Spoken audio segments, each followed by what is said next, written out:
Okay, we still in our onesies. And it's Monday. Today's Monday. And it's still ice balls because it's still Sunday, technically. We recorded 2 topics in one sitting. Thank you. And then we'll model these for you once we finish. I gotta tell.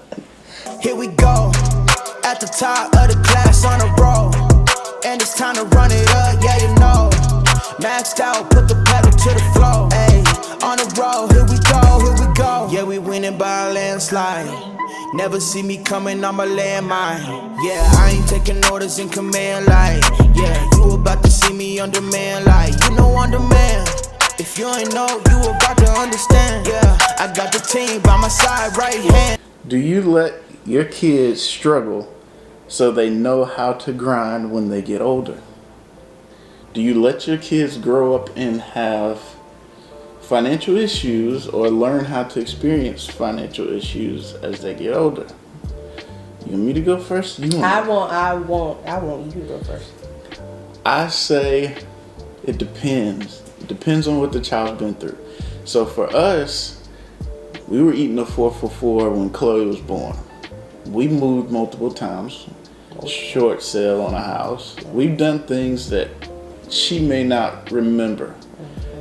As she gets older and we get more financially stable, she is now, I don't want to say she's getting spoiled. So how do we teach her how to work? I think she's gonna work just because of her parents and connections.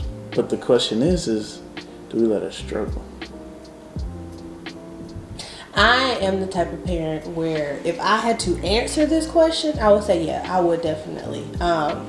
Especially because it's so funny because I was having this conversation with my sister-in-law not too long ago. But I would say yes, I would let them struggle because we did a Disney trip, and when I say these girls showed their tails. Now, don't get me wrong, they won't like we have very good kids. Let's just put that disclaimer out there. Our kids are good, they're sweet, they're loving, they always want to hug and just go. Okay, I'm sorry because I'm about to go in on my kids, so I got to make sure y'all know that they not but they are spoiled. They want what they want when they want it.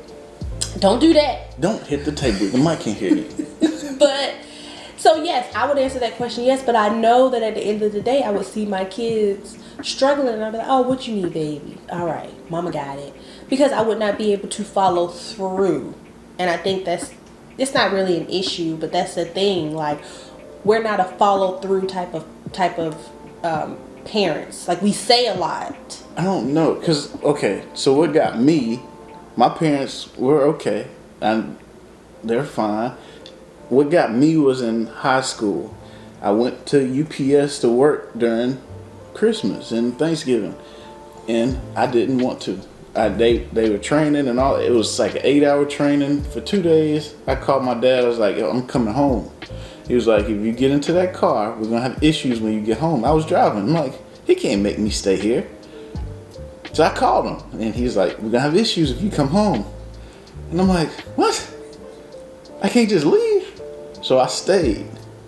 And by the time I finished, I made more at that job than I ever made as a high school kid. And I had 2 jobs in high school, and I worked UPS for 8 weeks. And I made more in that 8 weeks than I did at 2 of my jobs over the summer. And that's what start to click is like, okay, I got to experience the things that I want to get to where I want to be. So from that point on, I was like, in my mind, I have to struggle. I did not ask my parents for any more money after that. I went through life trying to make it on my own. I still didn't ask. Still to this day, if I need something, me and her need something, I don't ask them for anything unless it's a loan and I tell them I'm paying you back within 6 months. And I try to pay before then. Mm-hmm. But that has been years ago. That's when we got married. I was about to say, we're both like that. Like, I will say all the time, I'm spoiled. I know I'm spoiled. I like what I like. I want it when I want it. However, I have always worked for what I wanted. I've worked since I was 15 years old. Mind you, I will put that disclaimer out there. I have never done, I did retail for 2 weeks and it was like, ain't doing that. But I've worked in doctors. No, do retail.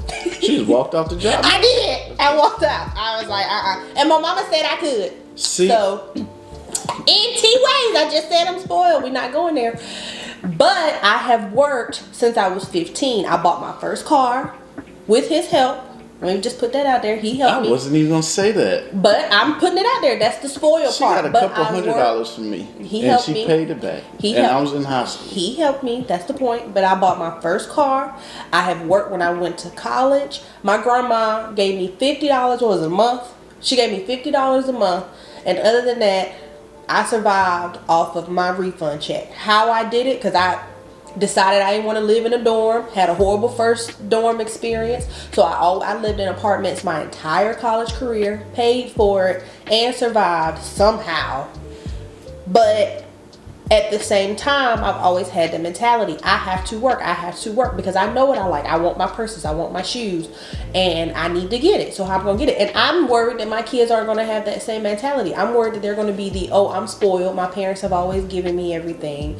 So I'm just going to ask for it. And that is my concern. Well, how do you cut that? Like, we're millennials. How do you cut that and say, okay, no more? Like, where do you do that at? Where do you draw the line? High school? All right, if you're not playing sports, you need a job. If you have a job, you got to get there back and forth. Are you giving me gas money or are you going to get a car? Well, if you got a car, you got to pay for your gas. I can't say I can make her pay for her insurance. But she got to get back and forth. So the question is where do you cut it off? Where do you draw the line? Right. We teach finances now. Like, Chloe knows how to, she's 7. She knows how to, if they say $21.33, she knows how to get $21.33. But does she know, like, the value? Like, for example, she also has a Fidelity account.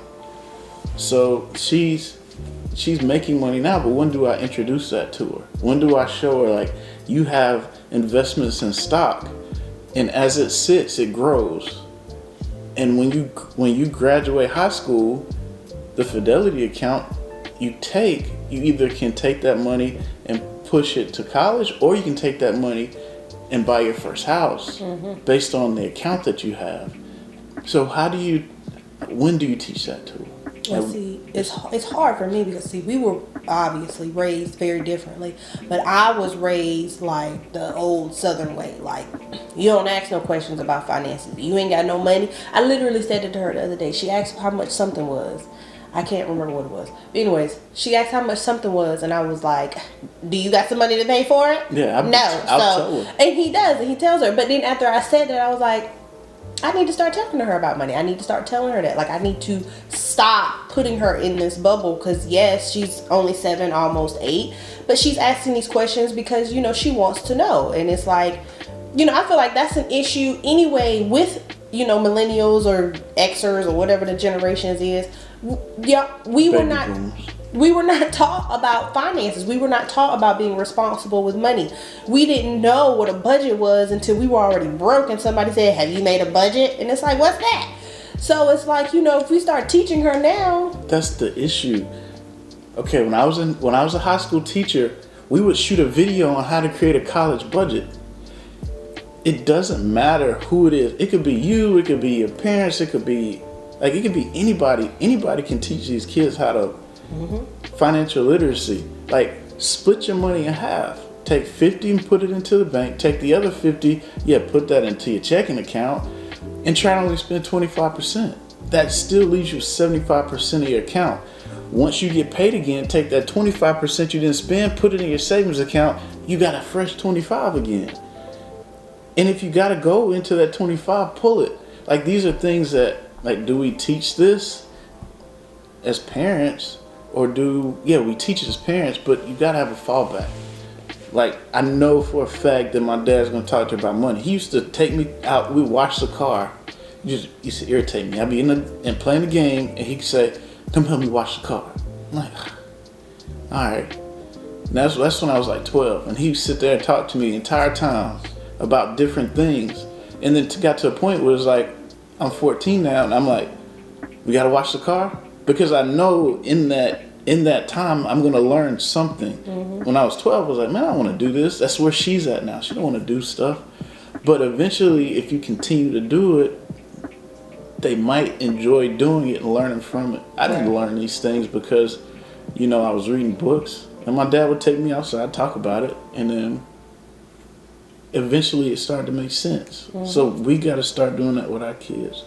So in the question, do you let your kids struggle? You say yes, but you don't know if you're going to be able to lock into it. Probably not. I'm not going to let them struggle at all, because I remember all the things that we had to do to get where we're at now. If one of us lost our jobs, could we financially be okay? Yes. If I said that 2 years ago, no, absolutely not. But I got there, and why would I let her get to that point where she's struggling? That's why she has a Fidelity account to fall back on. That's why she'll learn that credit cards aren't bad if you're not spending it unless you have to. Personal loans. And having one credit card and not 10 of them. It depends. Now, if you want to go on vacations, Disney World, and it gives you some points to get there.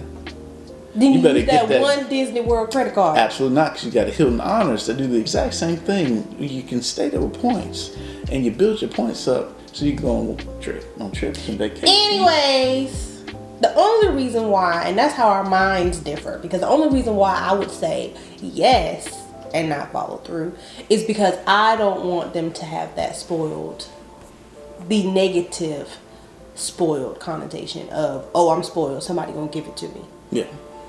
Like Carter, the youngest one, I can already tell she gonna have to have her own. She gonna have to, and that's because she's just so strong-willed. She ain't gonna want nobody to wait. Like, oh, I want it. Okay, you can have it in a couple of months or whatever. She ain't gonna want to hit it. She gonna want to be like, no, I want it now. So she gonna be out there getting her own. How? I don't even want to think about that part. But she gonna be out there getting her own money. Well, the lady that was in this question said that she needed a boss man during that time where she was struggling.